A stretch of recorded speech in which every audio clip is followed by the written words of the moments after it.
אז יש מנהיג יהודי מפורסם שהייתה לו השפעה ממש גדולה, שאנחנו כולנו שמענו עליו, אבל רוב העם שלנו היום לא יודע באמת מי הוא היה, מה הוא אמר, מה הוא עשה. אז אנחנו נקרא כמה ציטוטים שלו, כמה סיפורים עליו, ורוצים לשמוע מה אתה חושב עליו, ואז לראות אם בסוף תוכל לנחש מי זה. אז אתה מוכן? אוקיי, ננסה. מוכן. קודם כל, המנהיג הזה ממש דאג לחולים, ובזמנו לא הייתה מערכת בריאות, אבל הוא עצמו היה רופא, אז תראה מה שהוא היה עושה. לפי רופא אחר בן זמנו, המנהיג היה נוסע לכל מקום, וכשראה את ההמונים של החולים, נתמלא רחמים עליהם והעניק לכולם טיפול רפואי שלם, ואף פעם לא דרש כסף על זה. הוא קיבל כל אחד שבא אליו לטיפול, ובזכותו עשרות אלפי אנשים קיבלו רפואה שלמה. בנוסף, אחוזי ההצלחה שלו בתחום הרפואה היו בין הגבוהים בהיסטוריה. הרמב"ם. הרמב"ם. לא, גם לא, אבל ניחוש טוב. שהוא עשה נפלא מאוד, נפלא מאוד. איש צדיק. נתן מעצמו לאחרים. יש לו לב ענק. איש חסד כזה שיכול לרפא אנשים בלי לבקש תמורה, זה אדם גדול. כשהמנהיג הזה פגש אנשים שהחברה דחתה אותם, או שהיו נחשבים לאנשים רעים, הוא בעצם ראה אותם בצורה אחרת לגמרי, ותמיד חיפש את הדרך לעזור להם לצאת מהמצב שלהם ולקבל חיים יותר מלאים במשמעות. כשאנשים מסוימים מתחו ביקורת עליו על כך שבילה זמן עם אנשים מרקעים לא ראויים, הוא ענה, לא הבריאים צריכים רופא, אלא החולים. לא באתי לקרוא לצדיקים, אלא לחוטאים. ואכן, אינספור אנשים העידו על כך שהוא עזר להם להתחיל חיים חדשים. למשל, מוכס מושחת אחד אחרי שהוא נפגש עם אותו מנהיג, החליט לתרום חצי מנכסיו לעניים. ולהחזיר לכל אחד פי 4 ממה שלקח שלא כדין. אני חושבת שזה ממש מרשים שמנהיג יכול להרשות לעצמו להתעסק באנשים האלה. הוא רדף צדק. מה שלא קורה פה. אנחנו צריכים כאלה בדור שלנו. אחד כזה הוא כמו משיח, שעוזר להם שנקלעו למצב הקשה. אז אני חושב שהוא ראוי לכל מילת טובה עליו. זה מידה של צדיקות. יש פה עניין של עניינים רוחניים שהוא קרב אנשים ליהדות. נשמע אחלה מנהיג. המנהיג הזה גם הדגיש את החשיבות של יושר.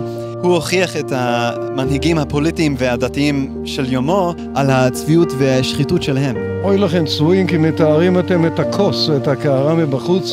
בתוכן מלא גזל ותאוותנות. מבחוץ אתם נראים צדיקים לעיני הבריות, אך בפנים מלאי צביעות ועוול. כלומר, לא רק להיראות צדיקים מבחוץ, אלא גם שמה שהכי חשוב זה מה שבפנים. צריך להיות טוב מבפנים. אבל היום האנשים מושחתים לגמרי, אף אחד לא נראה לי באמת טוב מבפנים. זה גם בין החרדים.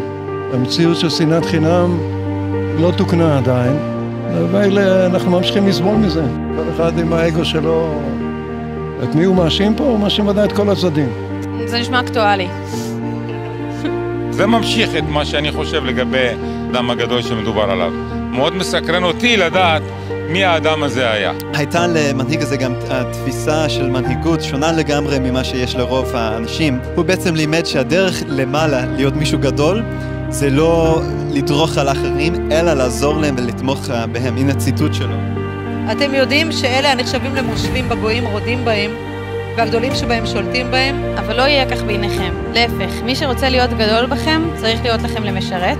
ומי שרוצה להיות ראשון ביניכם, יהיה עבד לכל. זה ציטוטים יפים. ציטוטים יפים. הוא צודק. בן אדם שדורך על אחרים הוא לא מנהיג. מה, כמו בגין שהיה, שירד אל העם? בתור אחד שאין לה ביטחון עצמי, אני חושב שכן צריכים להרים את האנשים האלה ולתת להם לעלות למעלה עימנו ולהאמין בהם. זו התפיסה היהודית המושלמת, האולטימטיבית, כן.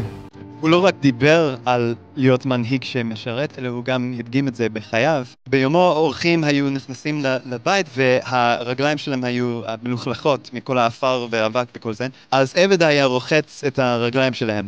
אבל פעם זה מה שקרה.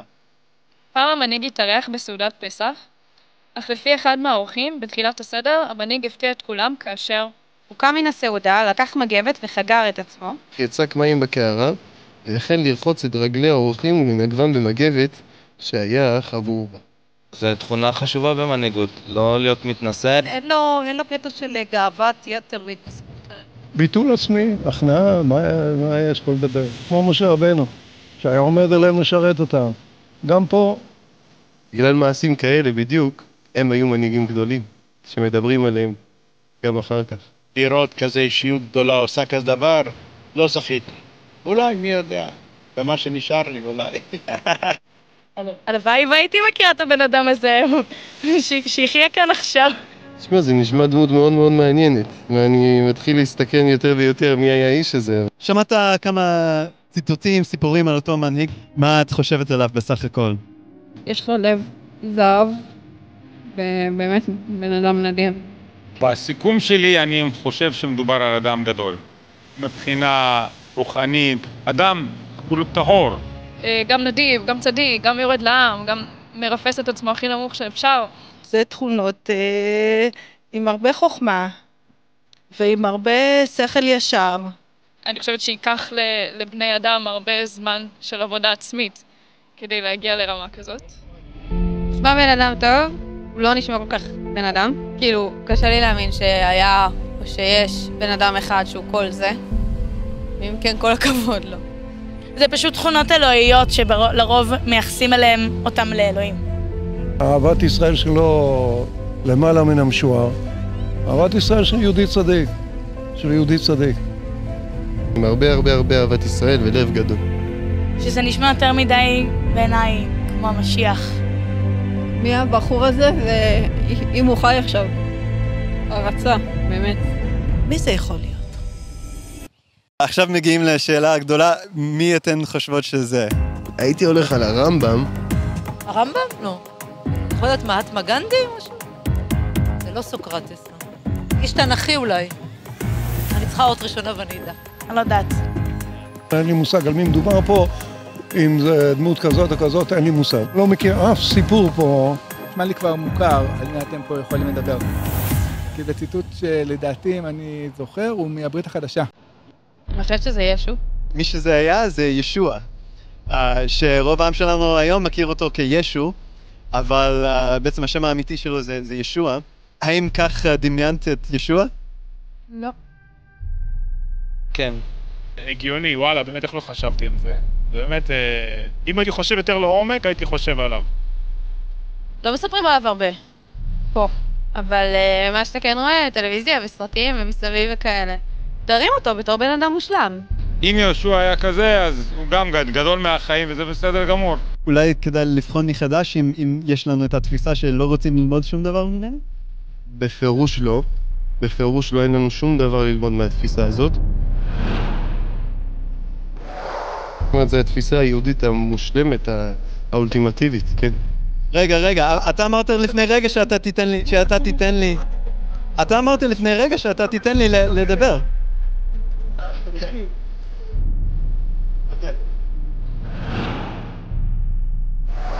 אהבת ישראל שלו למעלה מן המשוער.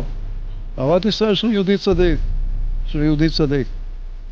היו 9 עדי ראייה יהודים שחיו כאן בארץ ישראל, שהכירו אותו אישית, שחיו אותו למשך מספר שנים, והם אלו שבעצם נתנו לנו את כל הציטוטים, כל הסיפורים על מה שהוא עשה. במשך המאה האחרונה, מאות אלפי יהודים, כולל פרופסורים, כולל רבנים, כולל גם חילוניים, התחילו לחקור מחדש מי ישוע באמת היה. ומבוסס על המילים שלו, על מה שהוא באמת עשה ואמר, והם הגיעו למסקנות מפתיעות. הנה אחד. דוקטור יוסף קלאוסנר, פרופסור להיסטוריה באוניברסיטה העברית, חקר את חייו של ישוע והגיע למסקנה שהוא היהודי מכולם, אפילו יותר יהודי מהלל. הוא נולד כיהודי, נפע את חייו כיהודי, והוא גם נראה כיהודי. ובעצם הוא עצמו אמר שהוא לא בא כדי לייסד דת חדשה. הנה הציטוט שלו. אל תחשבו שבאתי לבטל את התורה או את הנביאים, לא באתי לבטל כי הם לקיים. פנחס לפיד, היסטוריון יהודי דתי, אמר על ישוע, ישוע נאמן לתורה לחלוטין, כפי שאני מקווה להיות. אני סבור כי ישוע אפילו היה נאמן יותר לתורה ממני, יהודי דתי. זה נשמע לכם כמו מישהו שבא כדי להקים דת חדשה, או מישהו שהיה נאמן לאלוהי ישראל? אפשרות השנייה, נאמן לאלוהי ישראל, כן. חלק גדול מהעם שלנו היום מכיר את ישוע כמישהו שגרם לרדיפות או דברים כאלה כלפי העם שלנו, אבל לאור מה שקראת עכשיו, כל מה שהוא הדגיש, הוא לא גרם לרדיפות. כי הוא נתן דוגמה של אהבה, גם לאויבים אפילו, הוא נתן דוגמה של הקרבה, ואף פעם לא לימד לשנוא אחרים. האם את למדת משהו חדש מכל הסיפורים האלה, כל מה שקראת? את האמת כן, למדתי על יהושע דברים לא כמו שאותי לי אמרו ולי סיפרו וזה. פתחו לי עיניים באיזשהו שלב. לא לשפוט אנשים על מה שהם מספרים, אלא פשוט לבדוק בעצמך.